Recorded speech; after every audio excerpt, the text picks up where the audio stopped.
Sir मैं इसमें एक बात ही जोड़ देता हूं, ये सांस्कृतिक राष्ट्रवाद जो भारत के अंदर मुझे लगता है कि इस वक्त हम जिसको ज्यादा समझ भी रहे हैं, देख भी रहे हैं, पढ़ भी रहे हैं, उसका एक प्रतीक है, शायद जिसकी शुरुआत आजादी के बाद हुई थी। ओम जी, क्योंकि इस बात को लेकर चर्चा हो ही रही है कि कांग्रेस और जवाहरलाल नेहरू, मन में बस एक ही सवाल आता है कि चाहे जवाहरलाल नेहरू हो या फिर कांग्रेस हो, इतनी उदासीन क्यों रही सोमनाथ मंदिर को लेकर या फिर इस सांस्कृतिक राष्ट्रवाद को लेकर?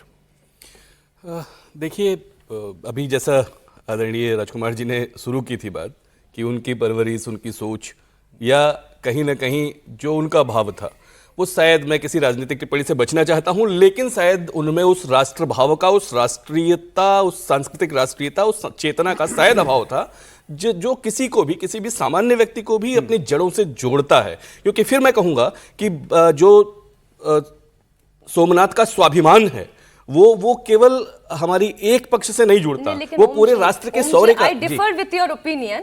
आपने जब ये कहा कि अभाव था, उस अभाव की जगह डर भी तो हो सकता है, क्योंकि जिस तरीके के पार्टीशन से निकल कर आया था भारत, जिस तरीके से हिंदू मुस्लिम वेमनस्ता से निकल कर आ रहा था भारत, क्या उसका डर था जवाहरलाल? नहीं, मुझे नहीं लगता ऐसा। जितना मैं इतिहास को समझता हूं मीनाक्षी जी, मैं इस बात से एकदम एग्री नहीं करता।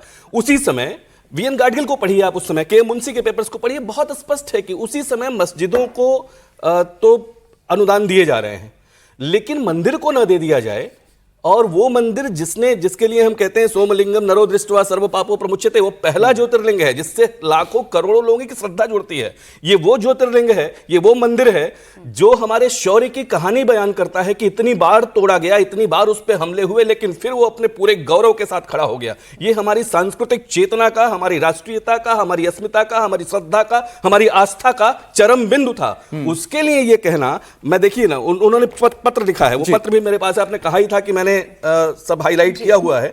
2 मार्च 1951 का पत्र है जो राजेंद्र जी को लिखते हैं। उसमें वो लिखते हैं कि I confess that do not like the idea of your associating yourself with A spectacular opening of the Somnath temple. आगे बहुत कुछ लिखा है उन्होंने कि मैं मान रहा हूं कि मैं आपका जो ये निर्णय है कि आप वहां जाएंगे, उसके लोकार्पण में शामिल होंगे, वो मुझे पसंद नहीं है, उससे आपका जुड़ाव पसंद नहीं है। लेकिन एट द सेम टाइम बहुत सारे मस्जिदों और मदरसों को उस समय 1947 से लेके 51 के बीच के उस कालखंड को देख लीजिए, जब अनुदान दिए जा रहे हैं। तो पंथ निरपेक्षता का, जिसको गाडगिल बिल कहते हैं, कि मेरी दृष्टि में तो पंथ निरपेक्षता, सेकुलरिज्म का यही मतलब है कि सभी धर्मों को समान प्रश्रय दिया जाए। तो आप समान प्रश्रय ही दीजिए ना। ये कहना कि केवल आप उससे जुड़ेंगे इसलिए पंथ निरपेक्षता को खतरा है, तो सभी धर्मों पे लागू होता था। ओम जी, उस डर को मैं नहीं मानता जी, लेकिन आपका ये तो मानना है कि यानी कि उदासीन रहे हैं। और सर मैं आपसे आगे इस बारे में पूछूंगा, कुछ ऐड करना चाह रहे हैं? बिल्कुल निर्णय, आप अपनी बात रखिए।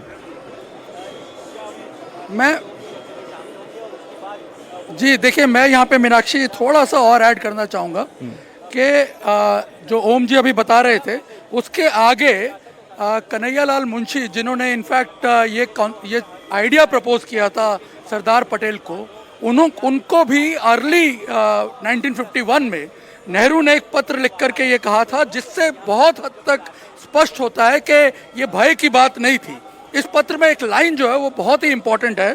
उन्होंने ये लिखा था कि I don't like your trying to store Somnath, it is Hindu revivalism.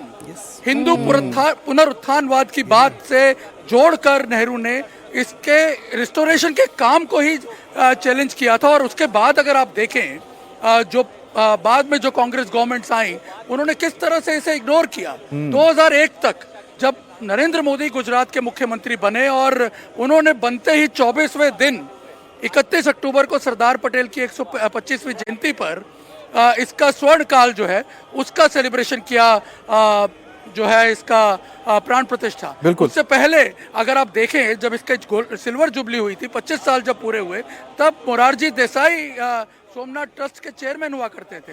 हालांकि वो काफी हद तक डिफर करते थे इंदिरा गांधी के विचारों से, लेकिन तब भी इसे वो सम्मान, वो जो प्रतिष्ठा है, वो हासिल नहीं हो पाई। बिल्कुल। तो लगातार इग्नोर किया जाता रहा बिकॉज ऑफ अर्ली एटीट्यूड। तो लेकिन निर्णय, आप जो बात बता रहे हैं कि देश में किस तरह से उदासीनता देखने को मिली, जो सरकारें रही या कहें कि कांग्रेस की सरकारें रही, उसमें उदासीनता देखने की मिली, लेकिन इसी को लेकर चर्चा हो रही है। ओम जी, साथी अजीत जी, हम सबसे जानना चाहेंगे, क्योंकि जब जवाहरलाल नेहरू की बात हो रही है, वो मुझे लगता है कि इतने इस तरह के व्यक्तित्व था उनका, जिन्होंने डिस्कवरी ऑफ इंडिया लिखी, जिनको अगर भारत के प्राचीन इतिहास, हर काल के बारे में उन्होंने कालखंड के बारे में लिखा है।